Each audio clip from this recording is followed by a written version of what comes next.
लोकसभा के लिए चौथे चरण का चुनाव प्रचार थम चुका है।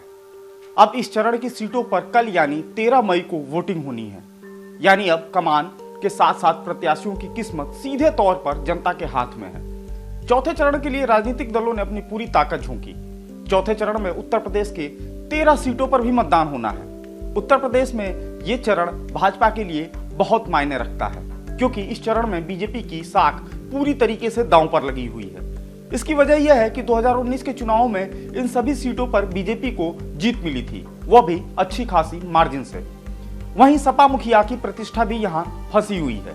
ऐसे में सबसे बड़ा सवाल यही है कि क्या बीजेपी अपनी सफलता फिर से इस चरण में दोहरा पाएगी। आज के इस एक्सप्लेनर में हम इसी पर चर्चा करेंगे।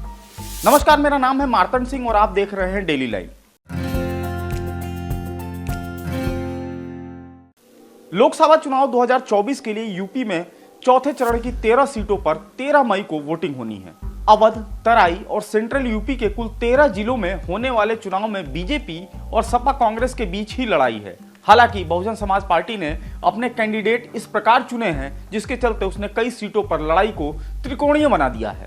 सबसे खास बात यह है कि 2019 के लोकसभा चुनाव में इन सभी सीटों पर भाजपा ने जीत का परचम लहराया था। इसलिए इस चरण का चुनाव बीजेपी के लिए साख का सवाल है। चूंकि कन्नौज में भी चुनाव इसी चरण में होने वाले हैं, इसलिए समाजवादी पार्टी के मुखिया और यूपी के पूर्व मुख्यमंत्री अखिलेश यादव के लिए भी साख दांव पर लगी है। खीरी और उन्नाव में भी जबरदस्त संघर्ष है, क्योंकि खीरी में अजय मिश्रा टेनी और उन्नाव में साक्षी महाराज की किस्मत का भी फैसला होना है। बात अगर बीजेपी की करें तो जिस तरह उसने इन 13 सीटों पर अपने उम्मीदवार तय किए हैं, उससे तो यही लगता है कि पार्टी इन सभी सीटों को दोबारा जीतने के लिए तैयार बैठी है।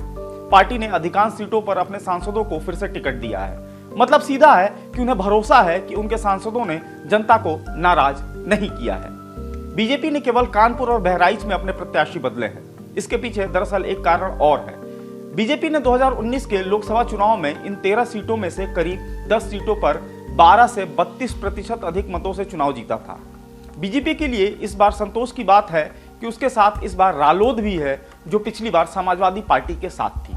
सपा और बसपा के भी अलग अलग चुनाव लड़ने का फायदा बीजेपी को मिल सकता है।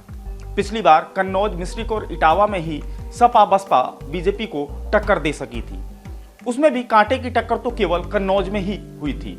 इस बार जिस तरह अंतिम समय तक अखिलेश यादव ने अपनी उम्मीदवारी पर सस्पेंस बनाए रखा और अंतिम दिन कन्नौज से पर्चा दाखिल किया, तो उनके मन में छिपे डर को भी कहीं न कहीं ये दर्शाता है।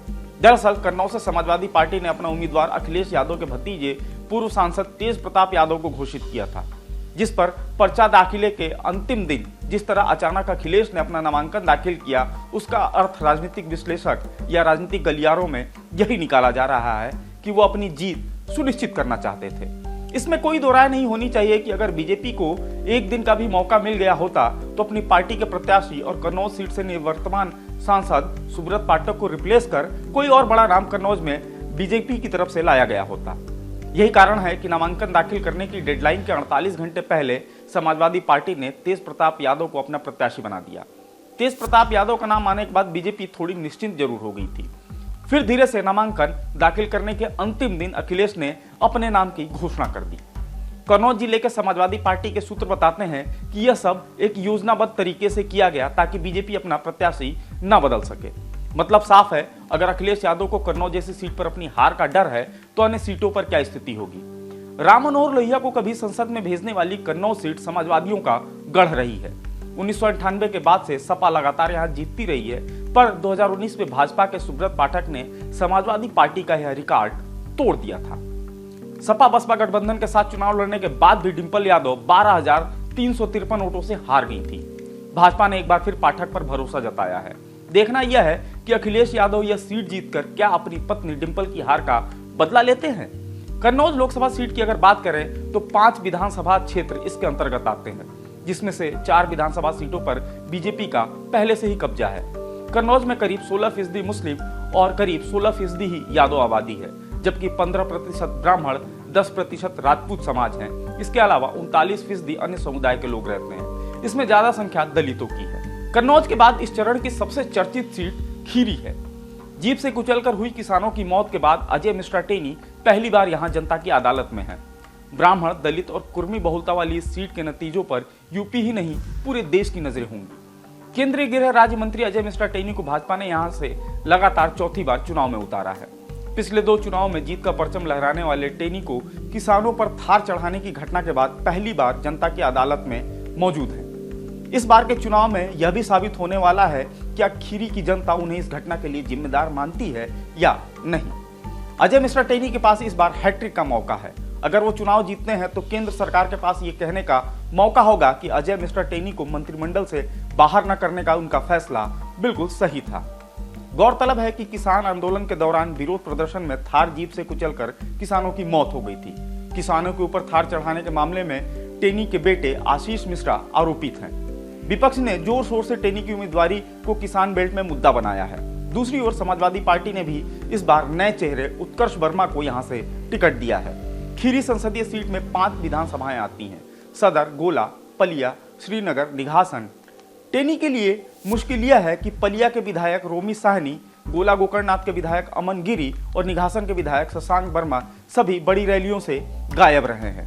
इन विधायकों का खुलकर साथ न आना टेनी की जीत में जरूर रोड़ा बन सकती है।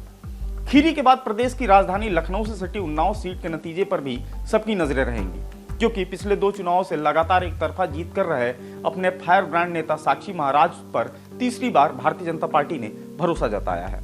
उनका मुकाबला इस बार 2009 में यहां से कांग्रेस को जीत दिलाने वाली अनु टंडन से है। अनु टंडन हालांकि इस बार यहां समाजवादी पार्टी के टिकट पर चुनाव लड़ रही हैं, लेकिन जाहिर है कांग्रेस का साथ तो है ही, क्योंकि समाजवादी पार्टी और कांग्रेस गठबंधन में है। पिछली बार उनको 1.85 लाख वोट मिले थे, जबकि सपा बसपा गठबंधन के प्रत्याशी अरुण शंकर शुक्ला को 3 लाख के करीब वोट हासिल हुए थे।